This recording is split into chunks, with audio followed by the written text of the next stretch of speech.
নমস্কার বন্ধুরা, দীপিকার রান্নাঘরে আপনাদের সকলকে স্বাগতম। আজ নিয়ে এসেছি আলু ও সয়াবিনের এক রেসিপি নিয়ে। তো বন্ধুরা, এইভাবে একবার বাড়িতে বানিয়ে দেখবেন, এটি খেতে খুবই সুস্বাদু হয়। আর যারা সয়াবিন খেতে পছন্দ করে না তারাও খুবই মজা করে খাবে।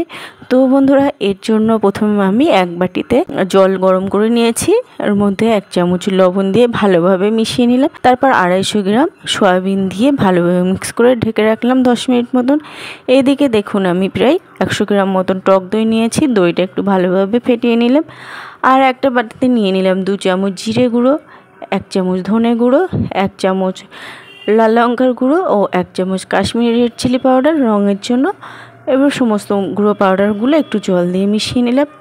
15 মিনিট পরে দেখুন সয়াবিনগুলো একদমই ফুলে উঠেছে, ফেপে গেছে। এবার এই সয়াবিন থেকে ভালোভাবে নিংড়ে জলটা আমি ফেলে দিলাম। এরপর একটা কড়াইতে আমি 50 গ্রাম মতন সর্ষের তেল গরম করে নিয়েছি, দিয়ে দিলাম কেটে রাখা 2টো মিডিয়াম সাইজের আলুগুলো একটু নাড়িচাড়ি ভাজা করে নেব। দেখুন আলুগুলো লাল লাল করে ভাজা হয়ে গেছে। এবার এগুলোকেও নামিয়ে নিলাম।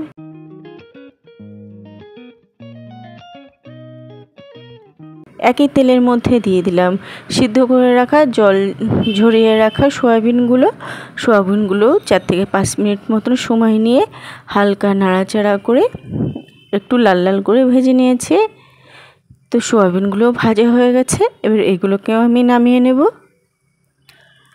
এবার এর মধ্যে আমি দিয়ে দিলাম আরও 50 গ্রাম মতন সর্ষের তেল, দিয়ে দিলাম 1 চামচ জিরে, গোটা জিরে ফোড়নটা একটু হালকা নাড়াচাড়া করে নিলাম।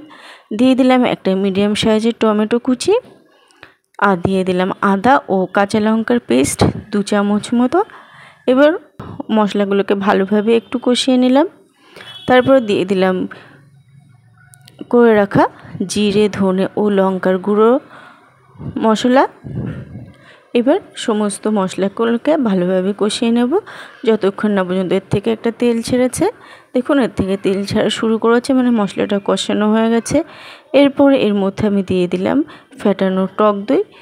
বন্ধুরা, টক দইটা দেওয়ার সময় অবশ্যই লো ফ্লেমে দেবেন, না হলে গ্যাসটা একদমই অফ করে দেবেন, না হলে কিন্তু দইটা ফেটে যাওয়ার সম্ভাবনা থাকবে। তারপর মশলাটা আরেকটু ভালোভাবে কষিয়ে নিলাম 4 থেকে 5 মিনিট সময় নিয়ে।